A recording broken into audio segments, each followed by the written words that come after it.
என் லைஃப்ல அடுத்த ஒரு கிரியை நடக்கணும்னா நான் வந்துட்டேன் அவர்கிட்ட. எப்படியோ வந்துட்டோம்.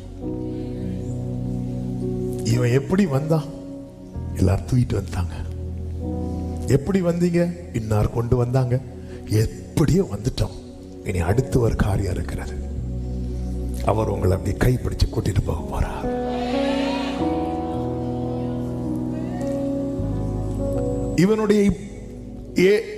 இவனுடைய நிலைமை எப்படிப்பட்டது தெரியுமா?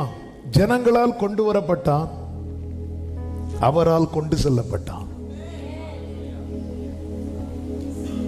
ஜனங்களால் கொண்டு வரப்பட்டான், அவரால் கொண்டு செல்லப்பட்டான். 4 வாலிபர்கள் ஒரு திமிர்வாதக்காரனை தூக்கிட்டு வந்தாங்க. 4 வாலிபர்களால் கொண்டு வரப்பட்டவன் அவர் சொல்ற, நீ எடுத்துட்டு போ அப்படிங்கிறார். இந்த படுக்கையை இனி அவங்க தூக்க கூடாது, நீ எடுத்துட்டு போ. நீ எந்த அளவுக்கு கர்த்தருக்கு உன்னை எளிதாக்குகிறாய், இது ரொம்ப முக்கியம். 4வது அதிகாரத்தில் மோசே தன்னை கடினமாக்குகிறான். முச்செடியில் அவர் எழுந்தருளி பேசிக்கொண்டே இருக்கிறார்.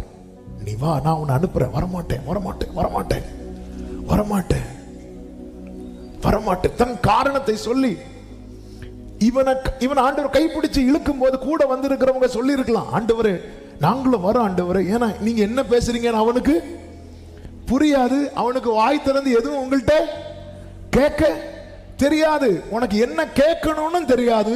அவர் சொல்றது உனக்கு புரியவும் செய்யாது. அப்படி இருந்தாலும் பரவாயில்ல, நீ உன்னை எளிதாக்குனாலே போதும், அவர் பார்த்துக் கொள்வார்.